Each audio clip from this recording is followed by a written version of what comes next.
Most organizations measure their success of their security awareness programs by tracking one number. What percentage of employees click links in phishing simulations? When that number drops from 15% to 8%, leadership celebrates. The security team gets recognized for improving employee behavior. But that declining click rate often tells you something different than what you think. It usually means your employees are getting better at recognizing your simulations. It doesn't necessarily mean they're developing the judgment to protect your organization from real attacks.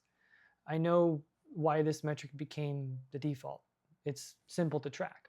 It's easy to explain to executives, and it shows clear progress over time.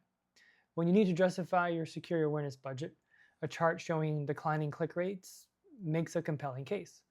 The problem isn't that click rates are meaningless. They do tell you something. The problem is we've mistaken one limited data point for a comprehensive measure of security culture. And that mistake leaves organizations vulnerable in ways they don't realize. So as far as click rates, and what they actually measure, right? So what does a click rate actually tell you? It tells you what percentage of employees clicked a link in a specific simulated phishing message at a specific moment in time. That's all. It doesn't tell you whether the employee recognized the message as suspicious before clicking. It doesn't tell you whether they would have entered credentials on a fake login page. It doesn't tell you whether they reported the message to your security team. And it doesn't tell you what they did after clicking. Think about this. Two employees might have identical click behavior in your metrics while having completely different levels of security awareness. One might click out of curiosity, immediately recognize something's wrong, and report it to IT within minutes. The other might click, enter their credentials, and never mention it to anyone. Your click rate treats these two people identically. This matters because the click itself is rarely the critical security failure. The critical failures that happen in the decisions that come after. Entering credentials, downloading attachments, transferring money, sharing sensitive information, failing to report suspicious activity. The pattern recognition problem is something I want to bring up too. After organizations run phishing simulations several months, something predictable happens. Click rates start declining, and security teams present these declining numbers as evidence that training is working. Sometimes training is working, but often employees are just simply learning to recognize the simulations. They notice that phishing tests always come from certain types of external addresses. They recognize the landing page your testing platform uses. They remember that simulations typically arrive on Tuesday mornings. They learn that messages about package deliveries or password resets during certain times of the year are probably tests. This pattern recognition is what it is, not security judgment.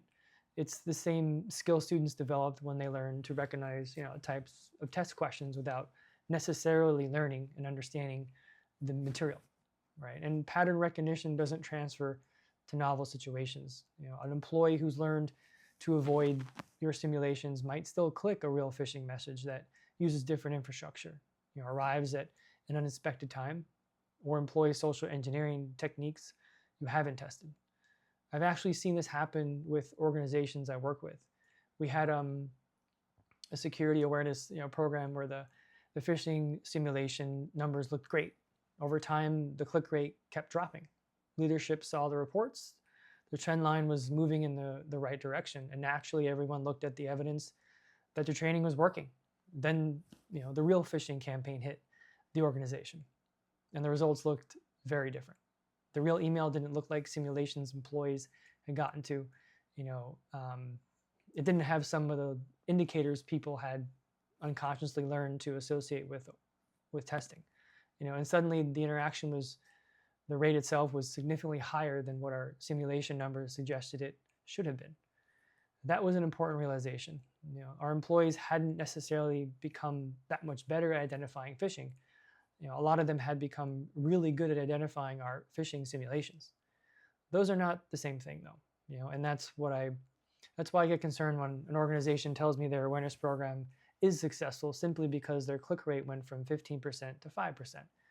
That's a useful metric, but I want to know what happens when the message doesn't look anything like the test had been, that they've been taking. This creates a dangerous illusion of security itself. Leadership sees declining click rates and assumes the organization is becoming more resilient. Meanwhile, employees remain vulnerable to any attack that doesn't match the patterns they've learned to recognize. So what actually matters here? If the click rates don't tell you whether your security culture is improving, then what does? Start reporting with behavior, that way. And an employee who clicks a suspicious link but immediately reports it to your security team provides more organizational value than an employee who simply deletes suspicious messages without clicking them. The employee who reports, helps your security team identify real attacks in progress. They give you the opportunity to block the threat before it reaches other employees, to identify compromised credentials, to understand new network techniques targeting your organization. The employee who quietly deletes suspicious messages protects themselves but leaves everyone else vulnerable. If a sophisticated phishing campaign is hitting your organization, you want to know about it, even if some employees successfully avoid it. Yet most organizations don't track reporting rates with anywhere near the rigor they apply to click rates. They can't tell you what percentage of simulated phishing messages get reported, or how quickly employees report them, or even whether the reporting rates are improving over time. Post-click behavior matters as well. When someone clicks a link in a simulation, what happens next? Do they enter credentials on the fake login page? Do they report the incident after clicking?